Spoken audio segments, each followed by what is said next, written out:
dalil akan kenabian Nabi sallallahu alaihi wasallam.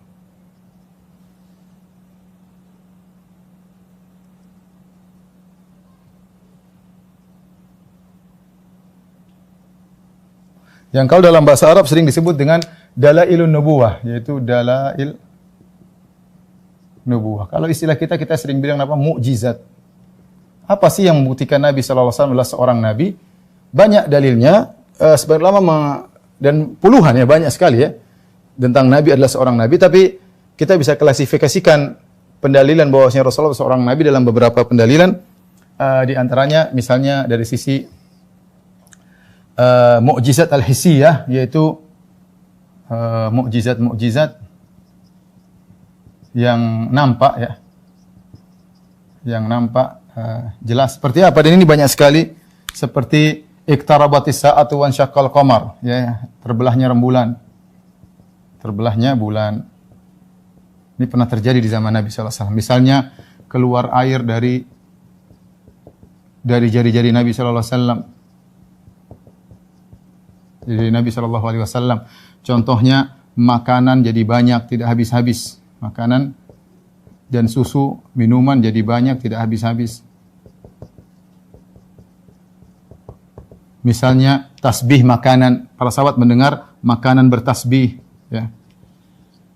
Ini banyak sekali ya. Contohnya lagi misalnya para sahabat mendengar tangisan pelepah korma, tangisan batang korma.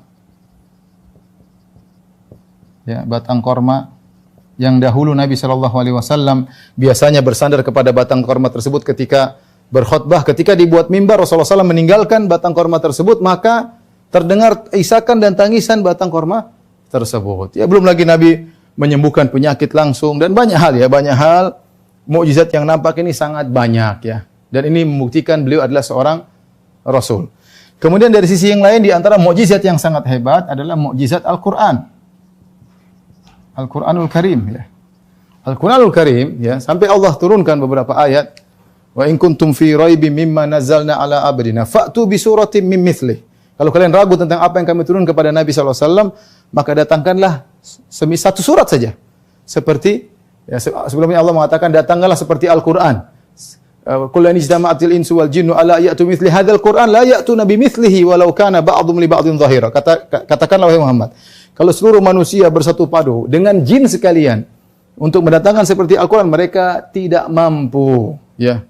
Ya, mendatangkan seperti Al-Qur'an. Kemudian Allah tantang dengan asyra suwarin muftarayatin. Seperti Allah menyuruh mendatangkan misalnya 10 surat, mereka tidak mampu lagi. Kemudian satu surat saja. Bi suratin min mithlihi, satu surat, mereka juga tidak mampu. Padahal Al-Qur'an turun dengan bahasa Arab dan turun kepada kaum yang mereka ahli bahasa Arab, mereka ahli syair, mereka ahli balaghah, mereka ahli fasahah, ya. Mereka pakar bahasa Arab. Sementara Nabi Muhammad SAW tidak bisa baca, tidak bisa tulis. Nabi tidak bisa baca, tidak bisa tulis. Tetapi Nabi turun Al-Quran kepadanya yang membuktikan Al-Quran bukan karangan Nabi. Perhatikan di sini. Al-Quran, kenapa? Kenapa mukjizat? Karena Nabi SAW tidak bisa baca, tidak bisa tulis. Sengaja Allah memilih Nabi SAW tidak bisa baca, tidak tulis, dan dalilnya terlalu banyak agar orang tidak menuduh, ya. Kata Allah Subhanahu wa taala, "Idzal lartabal mubtilun." Kalau kau bisa baca, bisa tulis sebelumnya, orang-orang akan ragu bahwa ini adalah dari Allah Subhanahu wa taala. Nabi tidak bisa baca, tidak bisa tulis, bisa turun Al-Qur'an, itu menunjukkan adalah mukjizat. Kemudian tantangan kepada orang-orang Arab yang pakar bahasa Arab. Yang pakar bahasa Arab, tapi mereka tidak bisa. Namun mereka tidak mampu. Mereka tidak mampu. Sampai sekarang mereka tidak mampu. Belum mukjizat yang lain. Al-Quran mudah dihafal, ya, dan macam-macam. Al-Quran ini adalah mukjizat tersendiri. Di antara mukjizat atau dalailun nubuwah, dalil-dalil yang menunjukkan Rasulullah adalah seorang nabi, adalah ditinjau dari syariatnya. Seorang yang memandang, meneliti syariat Rasulullah SAW, syariatnya apa? Lengkap, komprehensif. Ya. Mencakup semua. Antum bayangkan syariat Rasulullah, syariat Islam yang Allah turunkan melalui Nabi-Nya sallallahu alaihi wasallam mengatur hubungan seorang terhadap dirinya, seorang terhadap istrinya dengan detail ya, komprehensif, kemudian apa? Detail. Ya.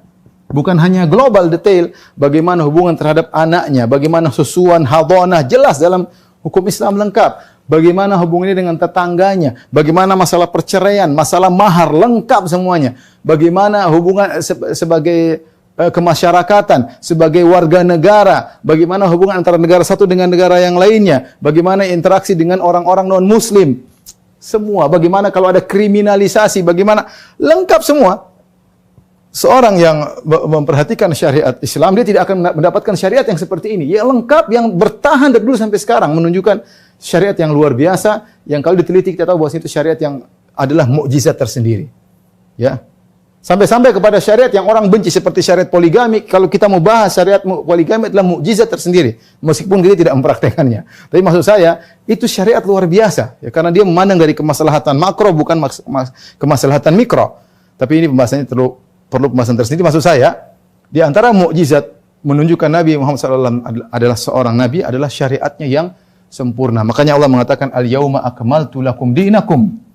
Allah Subhanahu Wa Taala, Al-yawma akmaltu lakum dinakum wa atmamtu alaikum ni'mati wa raditu lakumul Islam madina. Dan kesempurnaan Islam sangat banyak. Di antara mukjizat Nabi SAW adalah pemberitaan tentang hal gaib.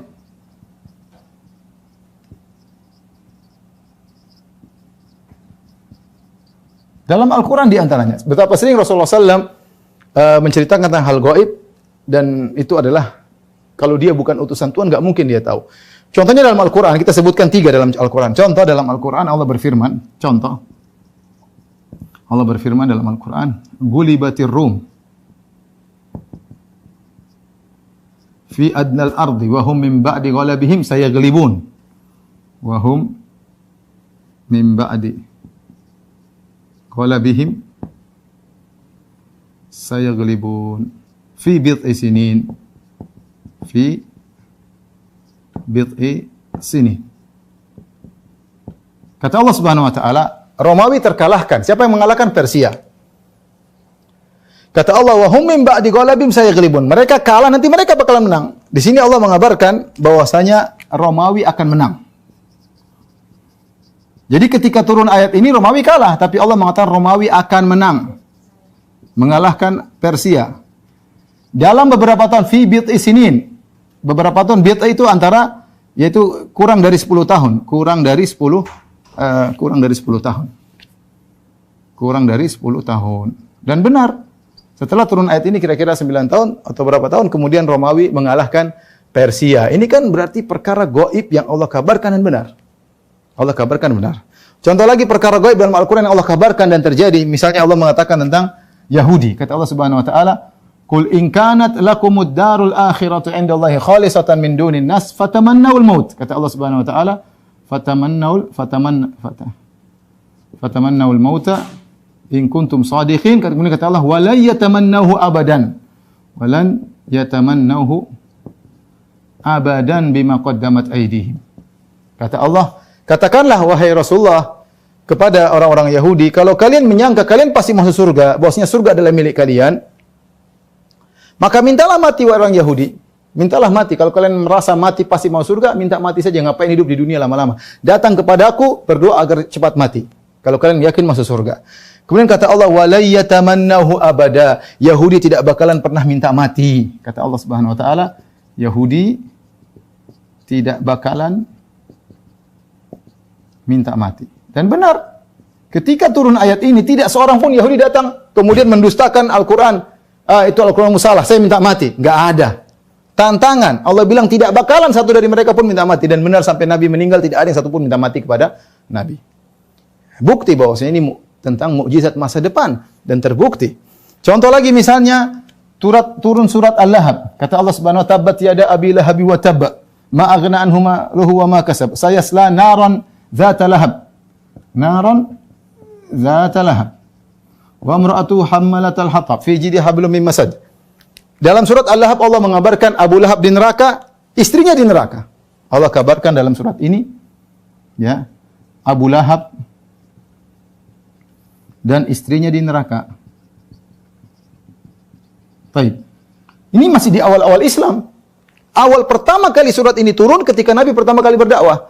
Nabi naik di atas bukit Sofa, kemudian Nabi SAW mengatakan, wahai wahai kaum Quraisy sekalian, kalau saya kabarkan di balik bukit ini ada pasukan yang akan menyerang, akuntum musaddiqiyah, kalian akan benarkan aku.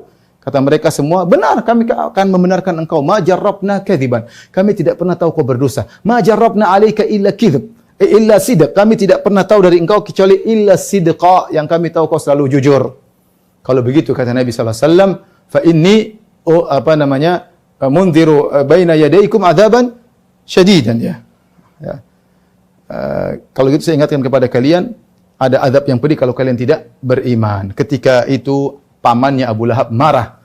Kata dia, tabban laka ya Muhammad, tabban laka sa'iral yaum, ali hadza jama'tana, sambil tangannya gini. Celaka kau Muhammad, celaka kau Muhammad. Ya, gara-gara ini aja kau ngumpulin kami, celaka kau sepenuh hari. Turunlah firman Allah, tabbat yada abi lahabi wa tab. Celaka dua tangan Abu Lahab, masuk neraka. Itu di awal Islam. Selama itu sebenarnya kalau ingin membatalkan dakwah Nabi gampang, tinggal Abu Lahab pura-pura lah masuk Islam. Saya masuk Islam. Kalau Abu Lahab atau istrinya pura-pura masuk Islam, berarti Al-Quran bohong.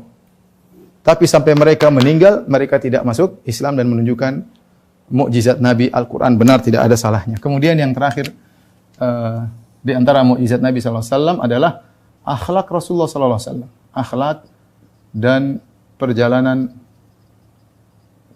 hidup Nabi SAW.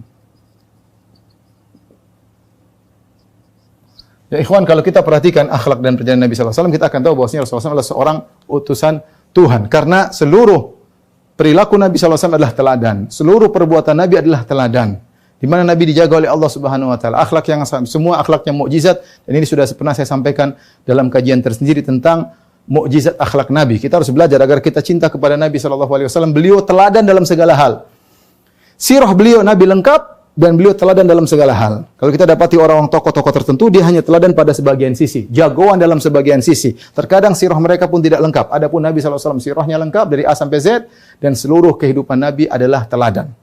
Semua kehidupan Nabi adalah dalil, ya, teladan bagi umat Islam. Allah membuat skenario tentang akhlak Nabi, perjalanan Nabi lengkap, sehingga yang diperlukan oleh umat Islam semua ada dalam perjalanan hidup Nabi sallallahu alaihi wasallam. Oleh karenanya Ibnu Hazm dalam kitabnya Al-Fisal fil Milal wal Nihal wal Ahwa mengatakan, ya,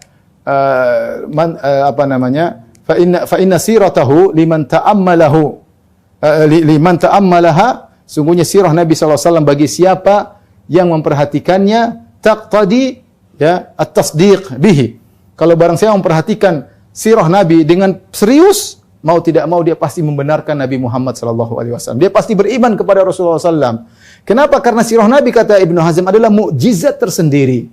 Kalau tidak ada mukjizat dari Nabi kecuali cuma ini tentang akhlak beliau, maka sudah cukup sebagai mukjizat Rasulullah sallallahu alaihi wasallam. Taib, ini berkaitan dengan dua hal, tentu masih banyak hal yang mau kita sampaikan, tapi waktunya saya rasa sudah cukup, ya.